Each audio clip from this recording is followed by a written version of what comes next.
യേശുവിൽ സ്നേഹം നിറഞ്ഞ സഹോദരി സഹോദരന്മാരെ, ക്രിസ്മസ് സന്ദേശം 23-ാം ദിവസം മത്തായിയുടെ സുവിശേഷം 1-ാം അധ്യായം 1-ാമത്തെ വചനത്തിൽ യേശുവിനെ പരിചയപ്പെടുത്തുന്നത് അബ്രാഹത്തിൻ്റെ മകനും ദാവീദിൻ്റെ മകനും എന്ന നിലയ്ക്കാണ്.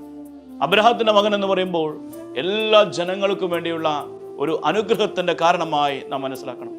ഉൽപ്പത്തിയുടെ പുസ്തകം 12-ാം അധ്യായം 3-ാമത്തെ വചനത്തിൽ അബ്രാഹാമിനോട് കർത്താവ് അരുളി ചെയ്തു, നിന്റെ സന്തതി വഴി ഈ ഭൂമിയിലുള്ള സകല മനുഷ്യരും അനുഗ്രഹിക്കപ്പെടുമെന്ന്. അത് യേശുവിലൂടെ നിറവേറുന്നു എന്ന് നമുക്ക് മനസ്സിലാക്കാം. യേശു ദാവീദിൻ്റെ മകനാണ് എന്ന് പറഞ്ഞാൽ ഇസ്രായേൽ വംശത്തെ നയിക്കാനായി രാജവംശത്തിൻ്റെ ഭാഗമായി ദാവീദ് രാജാവിൻ്റെ വംശത്തിൽപ്പെട്ട് യേശു ഈ ലോകത്തിൽ ജനിച്ചു എന്ന് വാക്യം നമ്മെ ഓർമ്മിപ്പിക്കുന്നു.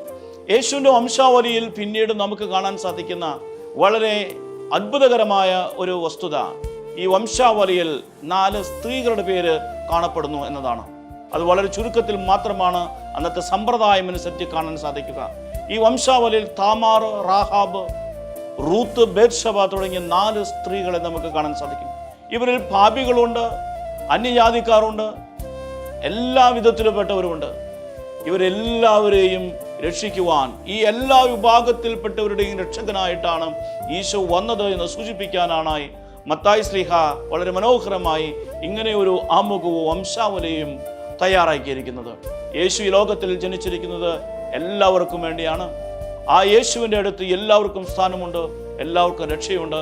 ഈ ഒരു കാര്യം തിരിച്ചറിഞ്ഞ് യേശുവിൻ്റെ അടുത്ത് നിന്ന് എല്ലാവർക്കും വേണ്ടി രക്ഷ സ്വന്തമാക്കാനായി നമുക്ക് പരിശ്രമിക്കാം.